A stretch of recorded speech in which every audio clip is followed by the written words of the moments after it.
So first and foremost, I just want to introduce myself. My name is Jonathan Kay. I'm the founder here at Apptopia. Really appreciate you all taking the time to join us and kind of just talk about categories and category level data for a little bit. And first, what I want to do is I just want to explain why it matters, why I'm taking the time to do this, why we set up the webinar. So obviously app data in general is pretty important. We built our whole business on providing estimated app data. Category level data is something that we're really passionate about here, primarily because we work with tens and tens and tens of thousands of app developers, and we see people just guessing, right? So we see people using very, very broken logic to decide what apps to build, where to invest their money. And the whole reason that we kind of get up every morning is because we're trying to provide a platform, we're trying to make data accessible that just really helps make it more mathematical, right? So instead of just guessing where you should be investing your time and money, using data to dramatically increase the odds of where you're going to be successful. We all know that it's pretty hard to be successful on the App Store, so even a small percentage increase is going to make a big difference. And we're going to talk about how you can use this type of category data to drive those decisions. On this webinar, we're going to essentially do it in two ways. First, we're just going to talk about, in general, how different people can use category data. The bulk of what I'm going to spend my time talking about is actually diving through the data live on the call. And what we've done is our analysts have kind of gone through the data and picked out a handful of categories that they essentially strongly suggest you stay away from, and categories where they think there's a lot of opportunity for newcomers and a lot of opportunity for money to be made. So let's just start with why it matters. So the first real use case for category level data, and just to be clear, when I'm talking about category level data, I'm essentially talking about an aggregate understanding of downloads, revenue, an aggregate understanding of how people in that category are monetizing between ads, in-app purchases, paid downloads, what apps are growing fast in that category, how competitive it is, etc. So the first primary use case is essentially identifying market trends. And really all that means is just better understanding category growth. So, if you think about it, in each category, you have a total amount of consumer downloads, you have a total amount of money that consumers spent, revenue that app developers have earned. And month over month, that's going up, that's going down. And just being able to look at how these different categories, how these industries are trending is really, really important. And again, we work with a lot of app developers every single day, and it seems that at this point it's pretty obvious that you should be looking at your competitors' data, right? So if I have a slot machine app, I need to know how other slot machine apps are doing. This seems to be pretty common knowledge at the moment. However, you really need to be understanding the sector that you're investing into as well. So, how active are casino apps in general?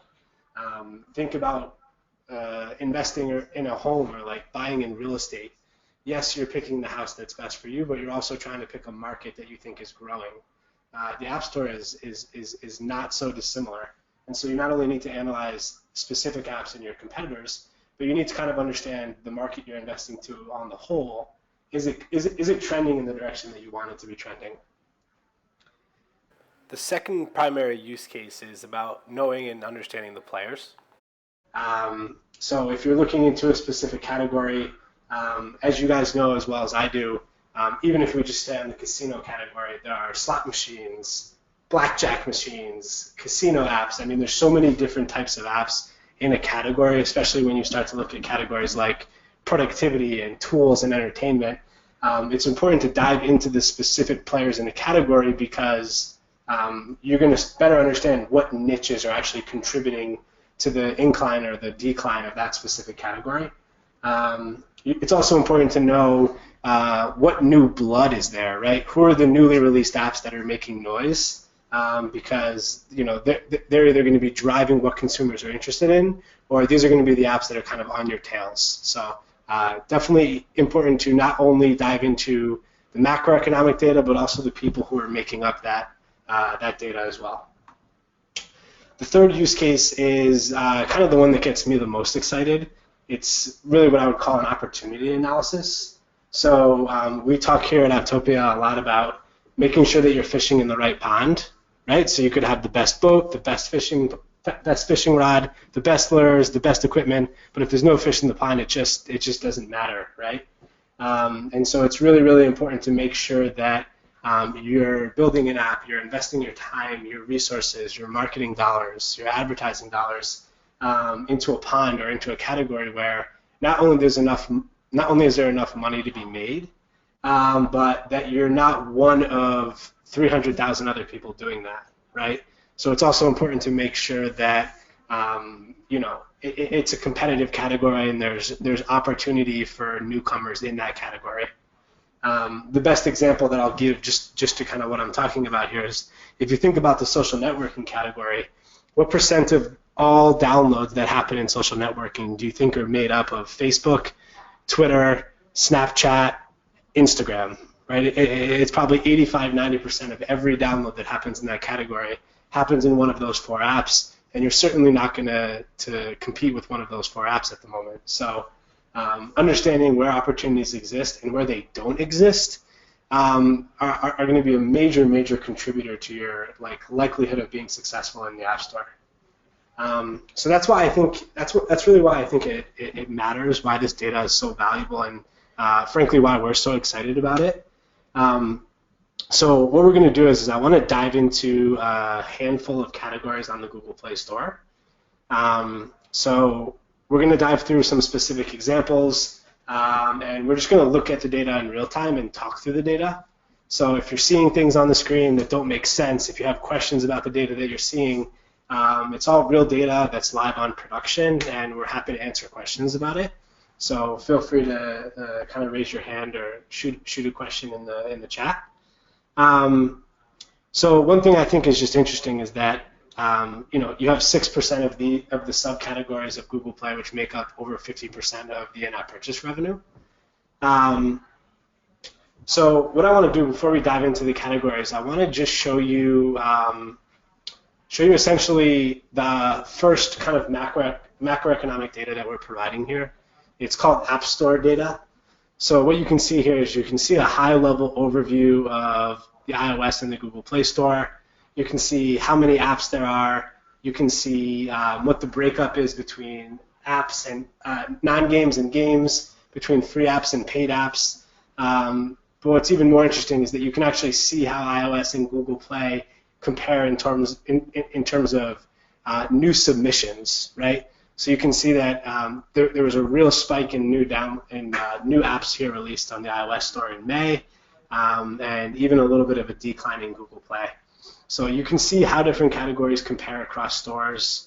You can see how many publishers there are, how many apps they're building, and how many new people are actually registering publisher accounts. So you can see some nice macroeconomic data here. But let's dive into some specific categories. So the first thing that I want to show you is I want to talk about the board game category. So this is going to be the first one that we're going to essentially say you just need to stay away. And what we mean by that is that we don't see an opportunity for newcomers to make money here. And so as you can see here, the top 5 or 10 apps in this category are making up a large percent of the market share. In fact, this is crazy. The top 10 apps actually make up 75% of all the downloads. That's very similar to what we were just talking about with social networking, right? So that's a pretty bad sign if that's a category that you're thinking about entering.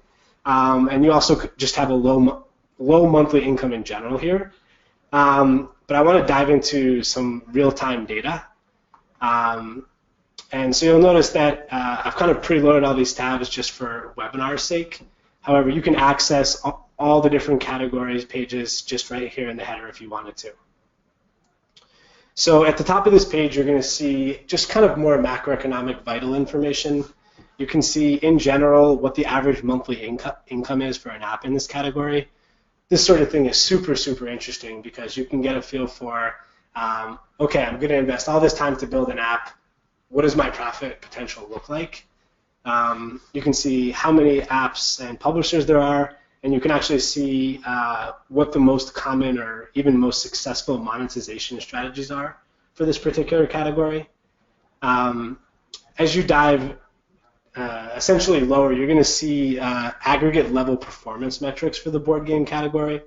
So what you can see here is you can see, first off, that it's the 37th out of 41 category in terms of downloads. So it's just not getting a lot of downloads in total. I mean, if you look in the entire month of May, there was $2 million in revenue earned. That's a Saturday afternoon for Clash Royale or Clash of Clans. So that's for sure a red flag here. You can see that there's, as a result of having such poor download and revenue performance, there's not a lot of apps and publishers coming into this category as well. And again, if you look down here, what's nice is that you can see benchmarks. So you can see that in terms of revenue, the amount of revenue made is nearly 72% less than an average Google Play category store would be. So pretty discouraging just in terms of total volume here, like what you could potentially go out and get if you were successful. The next thing that we're going to do, and as we discussed when we were looking at the PowerPoint, is like actually dive into the players a little bit. So what's nice here is you can see in the month of May who are the biggest winners, who are the biggest losers, and who are the successful new releases. And if you look here in this column, you'll see that we're defining winners and losers based on absolute gain or loss over that month. And so the first thing that jumps out to me here is that so you kind of have one app here that had a really, really big month, but after that, look how much this drops off. Right? After you get out of the top 5 biggest movers in the category, these apps are only increasing a couple hundred downloads in the whole month. Same in terms of if you look at new releases, you'll see the #1 most successful new release in board games got 970 downloads. That shouldn't be cracking the radar for any successful app. It's going to be very, very, very hard to make money when you're getting only a couple hundred downloads in the entire month. And so this is kind of screaming to me, it is very hard to be successful here, especially as a new entrant. And this data is going to continue to back that up. So what you're looking at here is, a moment ago we were looking at who are the biggest movers, right? Like what's the delta in the category look like? However, right here you're looking at, who are just the top publishers and the top apps in aggregate on the month, right? So this is the board app that got the most downloads, second most downloads, etc. And right out the gate, you can see a dramatic drop-off here, right? So a really, really big drop-off here in terms of downloads. And what you're seeing is that people in the United States, they're very comfortable with Monopoly, they're very comfortable with Yahtzee, they're very comfortable with these kind of household games. That's where they're spending their time, that's where they're spending their money, and they're not really interested in exploring elsewhere. They're not looking for more than what's kind of outside of their comfort zone. And this is hugely evidenced by this kind of horizontal bar chart that you see right here. And this bar chart is actually something I'm going to reference a lot over the next 10 or 15 minutes. It's one of my favorite elements on the page because essentially you can see that, look, between the top 50 apps in the category, they make up 95.5% of all the downloads in the category, and over 75% of all the revenue in the category. So there's not even room for more than 50 apps in this category, and barely even more than 10. So we're kind of giving our strong stamp of stay away here in terms of spending any time or money in this category. I would imagine that the only exception I can think of is if you're a big brand, you produce a physical board game, and you're looking to transfer that physical board game audience to mobile.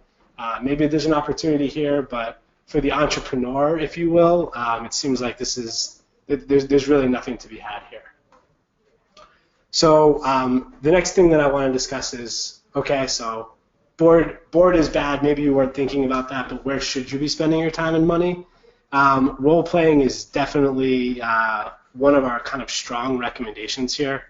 Ultimately, it seems like there's a low level of competition. there's a very, very high loyalty in this category. People spend a lot of time, a lot of money in this category. And as you can see, it's actually the third highest ranking category in terms of average revenue per month for an app developer. So let's dive into the data. So we're looking at role-playing, and as I just mentioned, you can see that this is really one of the top categories in terms of income. You can see that the average app makes nearly $1,500 per month. That's fantastic, just when you're thinking about the average app, not even a top app. Something else that really jumps out at me majorly is if you look at this monetization style over here, you'll see that 82% of the monetization is through in-app purchases. This is obviously going to correlate pretty heavily with why the average monthly income is so high, because typically you're going to be able to make a little bit more money per user via in-app purchase than advertising, even if you have a nicely optimized ad campaign. However, there's kind of another thing that I want to point out in terms of in-app purchases.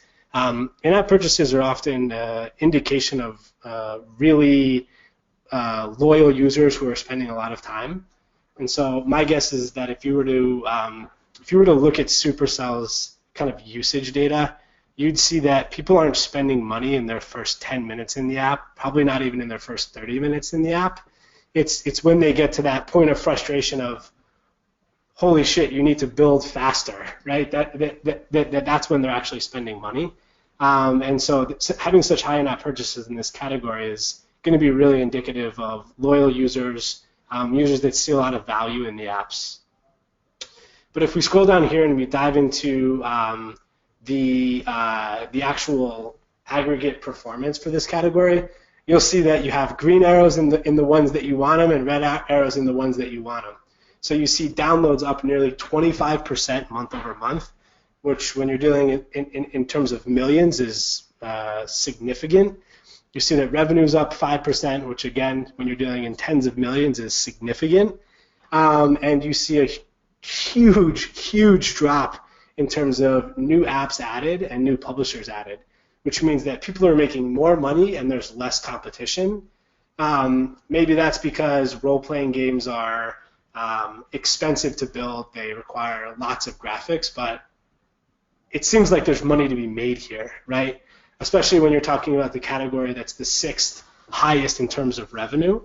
It just should not be this low in terms of competition, in terms of newly built apps. So it seems just like there's a major opportunity here, especially if you have a little bit of capital and time to invest into a high quality app. Seems like there's definitely some money to be made here. So let's dive into some of the specific apps which are actually making up all of this activity. So ironically enough, I don't know if you guys remember, but when we were looking at board games over here, you saw that the fastest growing app was made by Netmarble. Well, if you're looking at role-playing, the fastest growing app was also made by Netmarble. So if I was you, I would definitely be clicking into this publisher and actually analyzing what's going on with this publisher, because we have pages that essentially are going to show you all of their activity on a publisher level, and clearly they're doing something right in the month of May, right? Because they're have built some really fast-growing apps. So out the gate, what you'll notice here is that these apps are growing a lot. These apps are growing in the tens of hundreds of thousands. And if you look in terms of new releases, which again I think is going to be probably the most indicative of good categories where you want to invest money. When we were looking at board games, I mean the number one app had like 800 downloads. The newest release, the most successful new release, has nearly 200,000 downloads, and they've made over $50,000. In fact, the whole top couple apps in here have made in the tens of thousands of dollars and tens and even hundreds of thousands of downloads, and they're brand new apps, and they're not even built by gigantic publishers. So really interesting. Seems like there's definitely some opportunity here. Especially interestingly enough, you can see some of the apps made by those major publishers like Square Enix and Marvel and Namco. They're actually on the biggest losers list. So I can't stress enough how interesting this is. and how things are kind of moving in the right direction in terms of where opportunities sit, right? Now, if you scroll down and you actually look on the category on a whole, again, I really want you to focus here on these horizontal bar charts.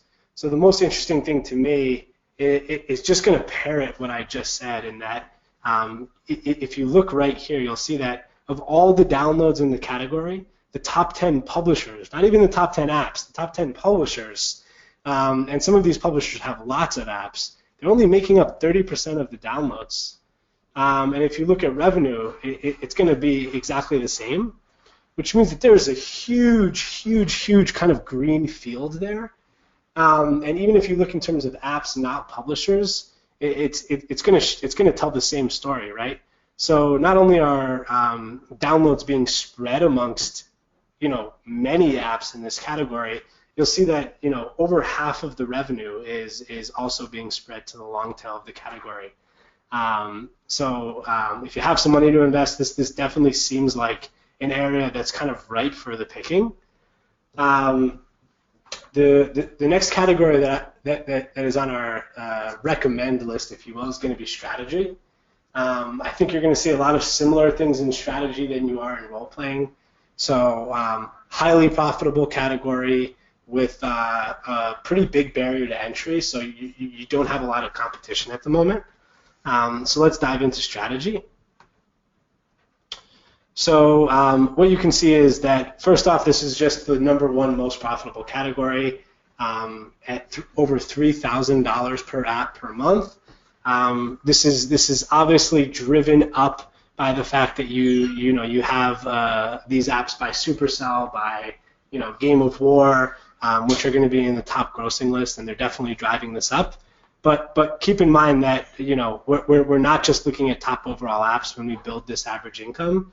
We're looking at all the apps in the strategy category. So it means that the long tail is making enough money to keep this as high as it is. So very interesting there. I think when we were looking at role-playing, it was in the low 80s in terms of in-app purchase percentage. Well, strategy is probably going to be even higher than that, probably one of the highest in terms of in-app purchases.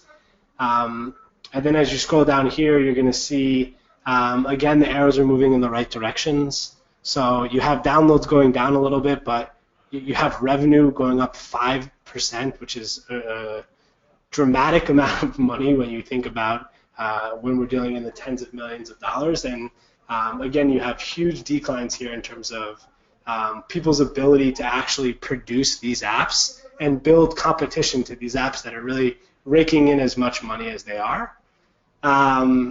So lots and lots of opportunity here, and I just kind of want to make one quick side note, which is that when you see something like this where you see downloads going down a bit and revenue going up, it's just showing that you have lots and lots of loyal users who are really starting to invest into the games, right? They've gotten to past that 30 minutes of game time mode, and they're really starting to actually spend dollars there, buy in-app purchases. So let's kind of look at who's making up all the noise. And again, there's two things that kind of jump right out at me here.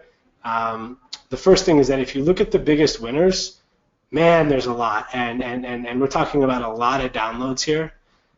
You can even come in here and dive into revenue, and the story gets even more interesting. I mean, look at this. You have apps that are making hundreds of thousands of dollars more than they did the month before.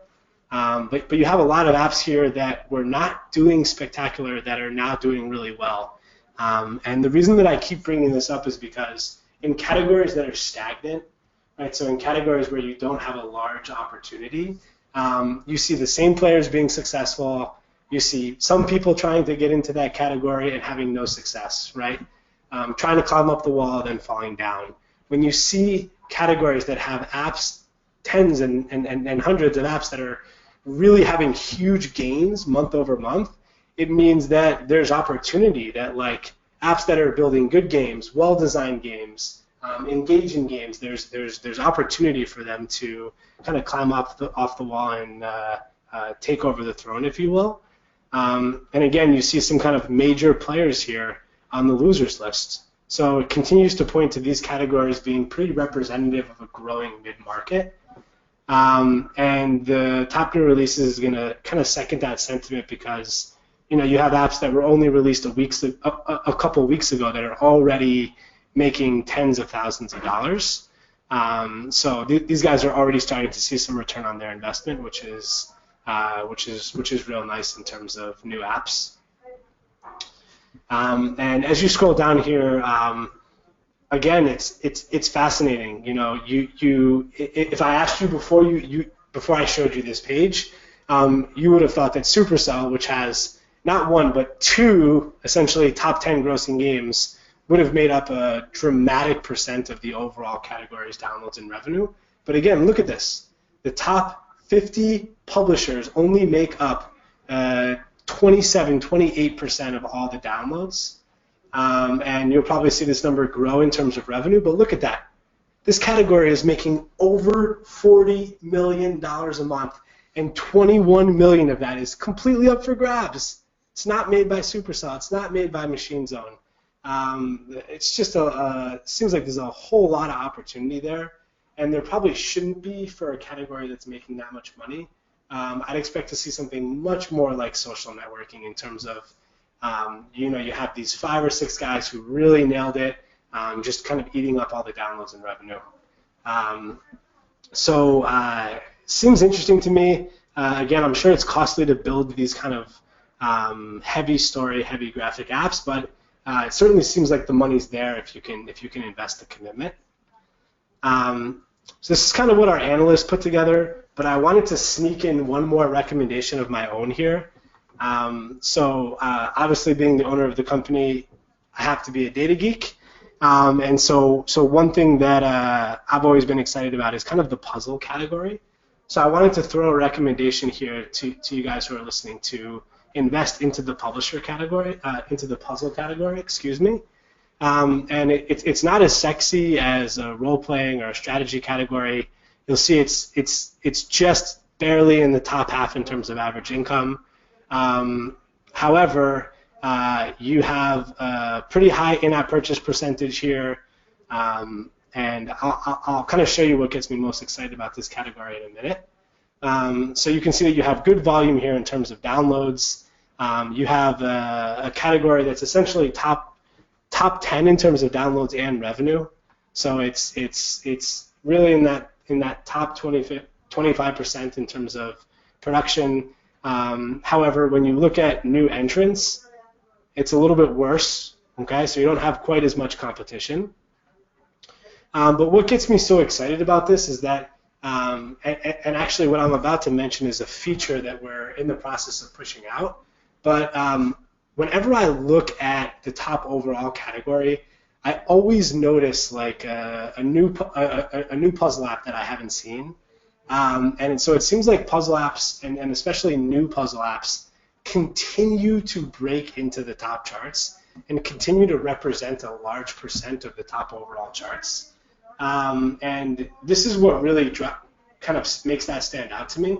So if you're looking here at the winners and the losers and top new releases, you'll notice that all of the top 10 apps here are growing in terms of hundreds of thousands. You even have one that's growing in terms of 500,000.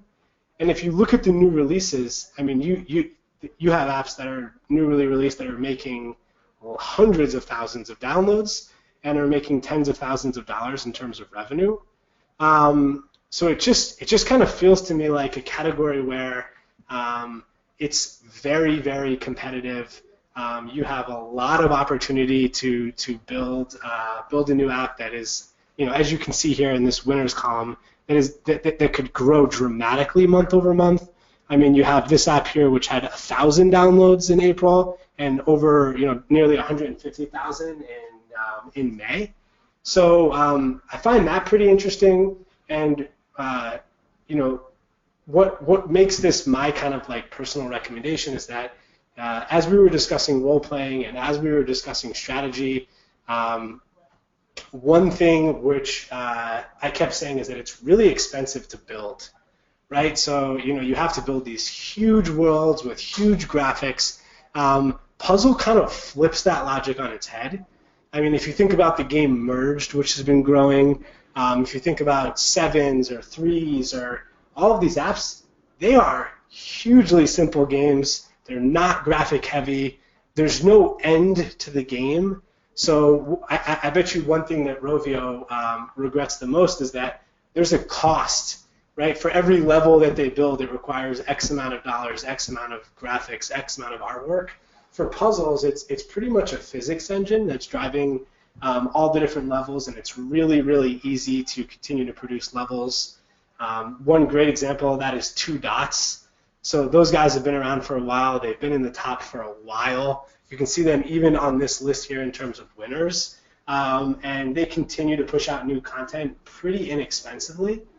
So let me just pause for a second because we actually have a question. We have someone who said that this looks like US-focused data. Do you have plans to provide similar data on a worldwide scale? It's a fantastic question. So these category pages are US-focused. If you are familiar with our site, you'll notice that essentially all of our data is international data. So if you were going to dive into a specific app, for instance, you can see how that app is performing worldwide in all countries. So the short answer is that we're absolutely going to be expanding this internationally. My guess is probably in 2 weeks. We were just kind of so excited to get out the feature that we wanted to get it out there really quickly. The US data was ready, so we launched it. But I think 2 weeks until it'll be international, and then you'll just be able to change this in the dropdown. And as you can imagine, that kind of adds an entirely new dimension to this thing, right? Because one thing I've learned by running this company is that what different international audiences are interested in, what's successful in different countries is very, very different. So I'll just make one more point here in terms of puzzle. So again, oftentimes when you think about where opportunities exist, they often exist in a place where there's a missed assumption or where you're like, essentially where there's a missed assumption. So my guess is that most people think that Candy Crush dominates all of the publisher downloads, all of the publisher revenue. But if you look at this, the top 10 apps only make up less than 30% of all downloads and less than 30% of all revenue. And you might even be thinking, okay, well, King.com has Candy Crush Jelly Saga, Soda Saga, Normal Saga. I'm sure they'll come out with Candy Crush, some other type of food shortly. But then look at this. The top 10 publishers only receive 13% of the total downloads. The long tail in this category is out of control. And I mean, there's just so much opportunity here. It's not on a lot of people's radar. The cost to build is low, and the cost to maintain in terms of producing levels is low. It just seems like a huge opportunity in terms of where you should be spending your time and money. Another question that we had come in was, have you noticed any other game categories that are particularly good or bad at the moment? It's an interesting question. Puzzle is kind of my personal passion, which I guess is is coming across here. We can send out some other recommendations of categories that we have in the follow-up email after this webinar. But one thing I'll say is that typically what I'm looking for when I'm trying to identify these categories that I get really excited about is something that's kind of above average, right? So it's not ranked 20th, it's not ranked 30th out of 40. It's in the top 10, it's in the top 5. It's not where EA is living, it's not where these huge publishers are living, and the cost to produce content is low. Because if you look at Chilingo, if you look at EA, I mean, these guys have hundreds and hundreds and hundreds and hundreds of apps, right? So you might have heard of the 10 apps that make them a ton of money, but essentially it took them hundreds of swings, hundreds of cracks before they got it right. And so I can't stress enough, like, you should be investing in categories where there's a low dollar value to entry in terms of actually building the app, because no matter how good you are, no matter how smart you are, no matter what subscription you have in Apptopia, you're still going to fail a bunch of times. The goal is just that you got to increase the likelihood that you're going to succeed. And by being in a category that's above average, like puzzle, maybe even like arcade, where the cost to entry is not absurd, it gives you, given your budget, given your bankroll, a lot of opportunity to try different things, and wait out that successful app. So that's all that I wanted to share at the moment. I don't want to take up too much of your time, and 30-40 minutes is already a big chunk of time that I really appreciate you sharing with us. Couple just quick logistical things. First and foremost, if you guys have any questions, if you remembered a question a couple minutes afterward, success@Apptopia is going to be the quickest way to get a response to anything.